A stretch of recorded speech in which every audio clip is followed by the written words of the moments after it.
The 2026 WRC season, underway in spectacular and dramatic fashion at the infamous Rally Montecarlo. Full end to proceedings for M Sport youngster Josh McAlean, caught out by the wintry conditions in the penultimate stage. Big impact, his Puma R1 badly damaged.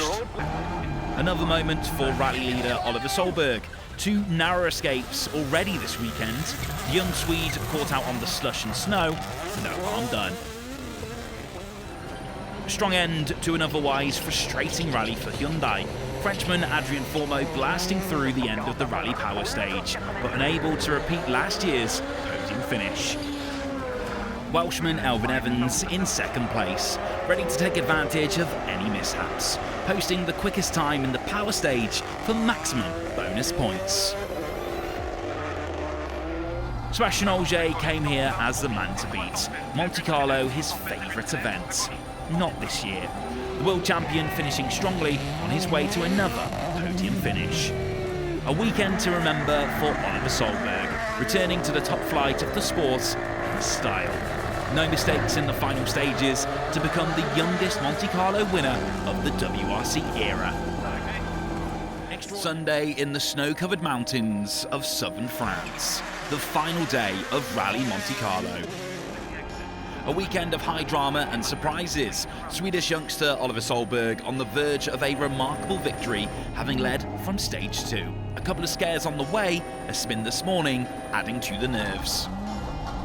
World champion Sebastian Ogier came here as favourite on the back of a record 10 Monte Carlo victories. The world champion having to settle for a podium position going into the final day.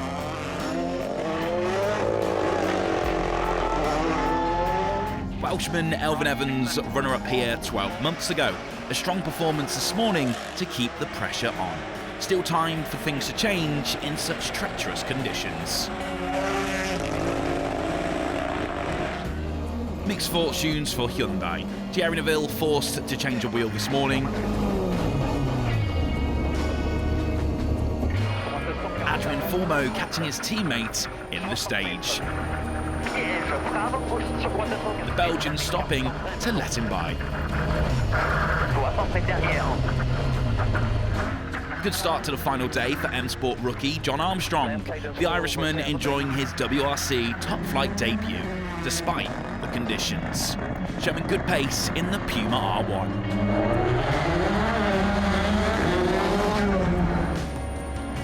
Oliver Solberg a step closer to a memorable Rally Montecarlo victory. 42 seconds ahead of teammate Elfyn Evans with 2 stages to run. Sebastian Ogier third. Eagerly awaited and never underestimated, and there would be Lancias competing as well. It was the Monte Carlo and a dark and complicated Thursday night. The Upsilon, the shape of the Italian brands, returned to the championship, but on the soaking wet opening stage, Johan Russell clipped the rock face and broke his suspension. A rapid entry into rallying under restart rules. It had lasted 12 and a bit kilometres.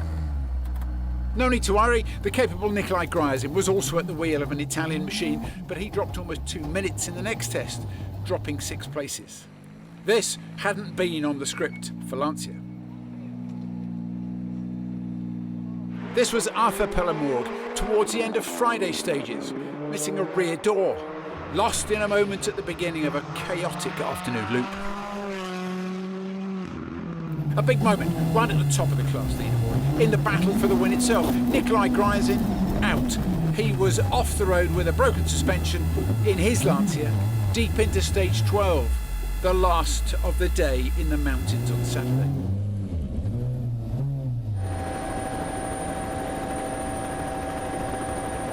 Robert Jurgensen was forced to stop his Fiesta in the same stage. The car's engine kept cutting out when it was driving in a straight line. The Breol stage had a lot to answer for in the afternoon. It was the last test before everyone headed to Monaco for the street stage. 20-year-old Frenchman Pablo Sarrazin rolled here as well. He'd been in 5th place. He was now down a couple of places. Small consolation for the Italians came on Sunday morning. Evidence of the speed in this Lancia Upsilon Integrale. Johan Roussel recording the fastest time in this class overall of Sunday's 4 stages. More disappointment for the 20-year-old Frenchman Sarrazin, the son of Stéphane. There was little he could do on the penultimate stage of the event. A moment that blocked the stage. Pablo's Monty weekend over a stage early. On Thursday night, veteran Frenchman Eric Camely briefly led this rally, but he was struck down right at its end. Late to a time control for the Wolf Power stage, so handed 3 minutes and 20 seconds in penalties. He was off the podium and down to 4th. This had been Arthur Pellemorgue's debut on the famous Old Rally Classic. It turned into his first WRC2 podium. On his Monty debut, he finished 3rd. Runner-up, Roberto D'Apra, a victim of Monty fever. The Italian said he only got 1 hour's sleep on Friday night. Determined to give his team a good weekend, Roberto finished in 2nd place. A touch of irony at the top of the WRC2 podium, filled by Leo Roussel, younger brother of Johan. He showed real grit and determination. He moved into the lead after stage 4. 30 seconds his advantage. Nothing on these roads.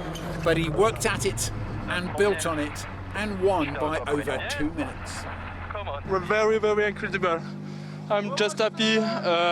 Thanks a lot for my team for the work. This is my first rally with my new team, and this is the win. Wow. Victory to the Roussel in the Citroën by 2 minutes, 9.5 seconds. Just outside the leading places, Chris Ingram of Britain in 5th. Nikolai Gryazin in that second Lancia finished in 6th.